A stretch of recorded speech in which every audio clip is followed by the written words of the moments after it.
Coffee ಅನೇಕ ಆರೋಗ್ಯ ಪ್ರಯೋಜನಗಳನ್ನು ನೀಡುತ್ತದೆ. ಇತ್ತೀಚಿನ ಅಧ್ಯಯನವೊಂದು ಕೆಲವೊಂದಿಷ್ಟು ಕುತೂಹಲಕಾರಿ ಸಂಗತಿಗಳನ್ನು ಬಹಿರಂಗಪಡಿಸಿದೆ. ಯಾವಾಗ ಬೇಕೋ ಆವಾಗ ಕಾಫಿ ಕುಡಿಬೇಡಿ ಅನ್ನುತ್ತಾರೆ ತಜ್ಞರು. ಹಾಗಾದ್ರೆ ಯಾವಾಗ ಕಾಫಿ ಕುಡಿಬೇಕು ಅನ್ನೋದ್ರ ಬಗ್ಗೆ ಇಂದಿನ ಸಂಚಿಕೆಯಲ್ಲಿ ತಿಳಿದುಕೊಳ್ಳೋಣ. ಯುರೋಪಿಯನ್ ಹಾರ್ಟ್ ಜರ್ನಲ್ನಲ್ಲಿ ಪ್ರಕಟವಾದ ಇತ್ತೀಚಿನ ಅಧ್ಯಯನದ ಫಲಿತಾಂಶಗಳು ಆಶ್ಚರ್ಯದಾಯಕವಾಗಿದೆ. ಬೆಳಗ್ಗೆ ಕಾಫಿ ಕುಡಿಯುವವರು ಹೃದ್ರೋಗದಿಂದ ಸಾಯುವ ಅಪಾಯ ಕಡಿಮೆ. ದಿನವಿಡೀ ಕಾಫಿ ಕುಡಿಯುವವರಿಗೂ ಕೂಡ ಇದು ಅನ್ವಯವಾಗುತ್ತಂತೆ.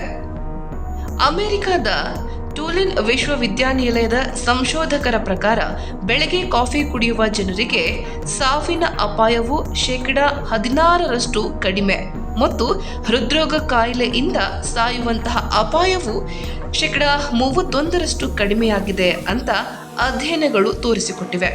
ಬೆಳಿಗ್ಗೆ ಕಾಫಿ ಕುಡಿದವರ ಸಾವಿನ ಪ್ರಮಾಣ ಮಧ್ಯಾಹ್ನ ನಂತರ ಸೇವಿಸುವವರಿಗಿಂತ ಕಡಿಮೆ ಅಂತ ಅಧ್ಯಯನ ಕಂಡುಹಿಡಿದಿದೆ. ನಮ್ಮ ಅಧ್ಯಯನದ ಫಲಿತಾಂಶಗಳು ನೀವು ಎಷ್ಟು ಕಾಫಿ ಕುಡಿಯುತ್ತೀರಿ ಅಥವಾ ಯಾವಾಗ ಕುಡಿಯುತ್ತೀರಿ ಅನ್ನೋದನ್ನ ಒಳಗೊಂಡಿದೆ. ಅಧ್ಯಯನದಲ್ಲಿ ಸಂಶೋಧಕರು 1999 ಮತ್ತು 2018 ನಡುವಿನ ಸುಮಾರು 40,725 ಜನರ ಅಧ್ಯಯನ ಮಾಡಿದ್ದಾರೆ. ಭಾಗವಹಿಸಿದವರು ಕನಿಷ್ಠ ದಿನದಲ್ಲಿ ಯಾವ ಆಹಾರ ಮತ್ತು ಪಾನೀಯಗಳನ್ನು ಸೇವಿಸಿದ್ದಾರೆ, ಹಾಗೆಯೇ ಅವರು ಕಾಫಿಯನ್ನ ಎಷ್ಟು ಮತ್ತು ಯಾವಾಗ ಸೇವಿಸಿದ್ದಾರೆ ಎಂಬುದರ ಕುರಿತು ಅಧ್ಯಯನವು ಡೇಟಾವನ್ನ ಸಂಗ್ರಹಿಸಿದೆ. ಈ ವೇಳೆ ಕುತೂಹಲಕಾರಿ ಸಂಗತಿಗಳು ಬಹಿರಂಗವಾಗಿದೆ. ಬೆಳಗ್ಗೆ ಎದ್ದ ನಂತರ ಕಾಫಿ ಕುಡಿಯೋದ್ರಿಂದ ಆರೋಗ್ಯಕ್ಕೆ ಒಳ್ಳೆಯದು.